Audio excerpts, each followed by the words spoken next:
Russia Ukraine మధ్య యుద్ధానికి తెరపట్టం లేదు. సుదీర్ఘకాలంగా కొనసాగుతున్న ఈ వార్కు మంగళవారంతో 4 ఏళ్లు పూర్తవుతాయి.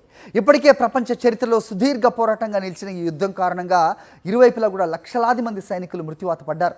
అమెరికా మధ్యవర్తిత్వంతో ఎడతెగని చర్చలు సాగుతున్నా కొలిక్కి మాత్రం రావట్లేదు. ఎడతెరిపి లేకుండా కొనసాగుతున్న ఈ యుద్ధ ప్రభావం దేశాలన్నిటిపైన కూడా ప్రతికూల ప్రభావం చూపిస్తోంది.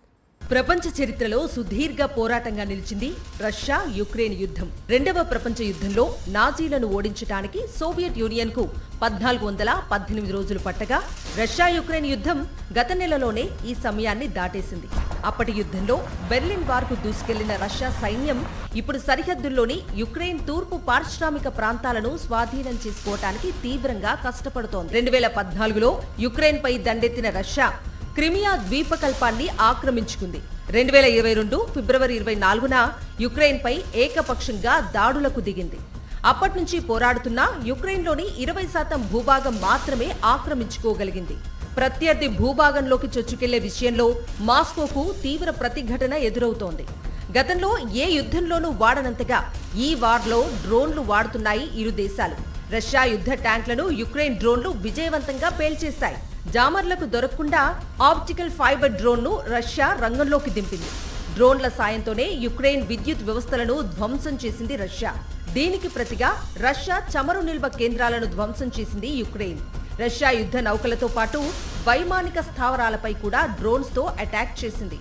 ఈ యుద్ధం కారణంగా రెండు దేశాల్లో లక్షల మంది సైనికులు మృతి చెందారని వాషింగ్టన్ కు చెందిన centre for strategic and international studies ప్రకటించింది. రష్యా సైనికుల్లో 12 లక్షల మంది గాయపడగా 3,25,000 మంది ప్రాణాలు కోల్పోయినట్లు తెలిపింది. యుక్రెయిన్ సైనికుల్లో 6 లక్షల మంది గాయపడగా 1,40,000 మంది ప్రాణాలు కోల్పోయినట్లుగా పేర్కొంది.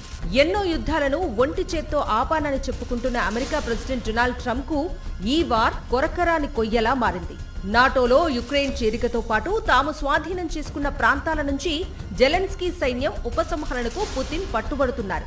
దీన్ని వ్యతిరేకిస్తున్న జెలెన్స్కీ అమెరికా వంటి దేశాల నుంచి భద్రతా హామీ ఉండాలని కోరుతున్నారు. కాల్పుల విరమణకు ముందే ఇవి జరగాలని డిమాండ్ చేస్తున్నారు. ఈ ఏడాది జూన్లోగా యుద్ధం ముగింపుపై ఒప్పందానికి రావాలంటూ అగ్రరాజ్యం డెడ్ లైన్ విధించింది. తద్వారా మరో యుద్ధాన్ని ఆపి తన ఖాతాలో వేసుకోవాలని ట్రంప్ భావిస్తున్నారు. మొత్తంగా పుతిన్ దురాక్రమణ స్వప్నం నెరవేరుతుందా?